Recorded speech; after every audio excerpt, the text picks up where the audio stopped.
প্রতিটি ইউএলবি অর্থাৎ শহরাঞ্চলকে modern town হিসেবে গড়ে তোলা হবে, সেই দিশাতেই রাজ্য সরকার কাজ করছে। বক্তা মুখ্যমন্ত্রী মানিক সাহা। সেই সাথে মুখ্যমন্ত্রী বলেন, বিজেপি পরিচালিত কেন্দ্র এবং রাজ্য সরকার একের পর এক প্রতিশ্রুতি পূরণ করছে, যার এক এবং একমাত্র উদ্দেশ্য দেশ তথা রাজ্যের সমূহ উন্নয়ন।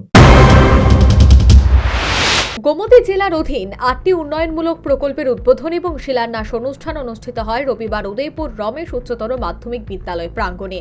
ফলক উন্মোচন এবং চারাগাছে জল সিঞ্চন করে অনুষ্ঠানের সূচনা করলেন মুখ্যমন্ত্রী মানিক সাহা। অনুষ্ঠানে অর্থমন্ত্রী প্রণজিৎ সিংহ রায়, যুব বিষয়ক ক্রীড়া দপ্তরের মন্ত্রী টিঙ্কু রায়, বিধায়ক অভিষেক দেবরায়, বিধায়ক জিতেন্দ্র মজুমদার, বিধায়ক রামপদ জমাতিয়া, স্কুল এবং উচ্চশিক্ষা দপ্তরের মুখ্য সচিব রেভেল হেমেন্দ্র কুমার, যুব বিষয়ক এবং ক্রীড়া দপ্তরের মুখ্য সচিব পি.কে চক্রবর্তী, গোমতী জেলার জেলাশাসক তরিৎ কান্তি চাকমা সহ অন্যান্য দপ্তরের আধিকারিকগণ উপস্থিত ছিলেন। এই অনুষ্ঠানে মুখ্যমন্ত্রীর হাত ধরে যে 8টি উন্নয়নমূলক প্রকল্পের শিলান্যাস হয় তার মধ্যে রয়েছে উদয়পুর পুর পরিষদ টাউন হল সহ বহুতল কমার্শিয়াল বিল্ডিং। এর খাতে ব্যয় হবে 44 কোটি টাকা। এই বিল্ডিং এর বেসমেন্টে হবে পার্কিং জোন। নেতাজি সুভাষ মহাবিদ্যালয়ের বিজ্ঞান ভবন, এ খাতে ব্যয় হবে 40 কোটি টাকা। রমেশ স্কুলের বিচিত্রা হল এবং নতুন বিল্ডিং নির্মাণ, এই খাতে ব্যয় হবে 8 কোটি 24 লক্ষ টাকা। এই প্রকল্পের মোট বরাদ্দ হয়েছে 8 কোটি 51 লক্ষ টাকা। রমেশ স্কুল মাঠে সিনথেটিক টার্ফ বসানো, এর জন্য ব্যয় হবে 5 কোটি 79 লাখ 87 হাজার টাকা। রাজারবাগে উন্নত মানের মোটর স্ট্যান্ড, এ খাতে ব্যয় হবে 10 কোটি টাকা। ভগিনী নিবেদিতা বিদ্যালয় সংলগ্ন 200 সজ্জার যুব আবাস, এর জন্য ব্যয় হবে 16 কোটি 24 লাখ 90 হাজার টাকা। ডিএম অফিস বিল্ডিং, এর জন্য ব্যয় হবে 24 কোটি 20 লাখ টাকা। এছাড়াও এদিন উদ্বোধন হয় গামারিয়া স্কুলের নবনির্মিত ভবনের, এর জন্য ব্যয় হয়েছে 1 কোটি 87 লক্ষ 94 হাজার টাকা। অনুষ্ঠানে বক্তব্য রাখতে গিয়ে মুখ্যমন্ত্রী বলেন, প্রতিটি ইউএলবি অর্থাৎ শহরাঞ্চলকে মডার্ন টাউন হিসেবে গড়ে তোলা হবে, সেই দিশাতেই রাজ্য সরকার কাজ করছে। সে সাথে মুখ্যমন্ত্রী বলেন, বিজেপি পরিচালিত কেন্দ্র এবং রাজ্য সরকার একের পর এক প্রতিশ্রুতি পূরণ করছে, যার এক এবং একমাত্র উদ্দেশ্য দেশ তথা রাজ্যের সমূহ উন্নয়ন।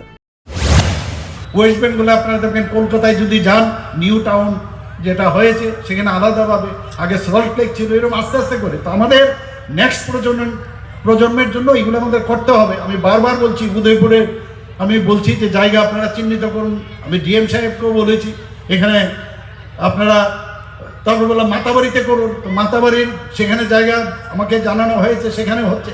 তো এইভাবে স্যাটেলাইট টাউন করার জন্য আমরা 3টে জায়গা এবং সব কটাই ইউএলবি যতগুলো আছে একটার পর একটা ইউএলবি এরিয়াতে আমরা এই ধরনের একটা মডার্ন টাউন আমরা আগামী দিন আমরা।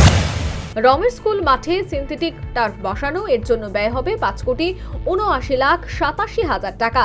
এই বিষয়ে মুখ্যমন্ত্রী ক্রিকেট সহ অন্যান্য খেলোয়াড়দের মন খারাপ না করার বার্তা দেন। সে সাথে ক্রিকেট সহ অন্যান্য খেলোয়াড়দের জন্য নয়া ব্যবস্থা গ্রহণের আশ্বাস দিলেন মুখ্যমন্ত্রী। ফুটবল টার্ফ গ্রাউন্ড হয়ে যায়, সিনথেটিক গ্রাউন্ড হয়ে যায়, তাহলে অন্য খেলা কিন্তু খেলতে পারবে না।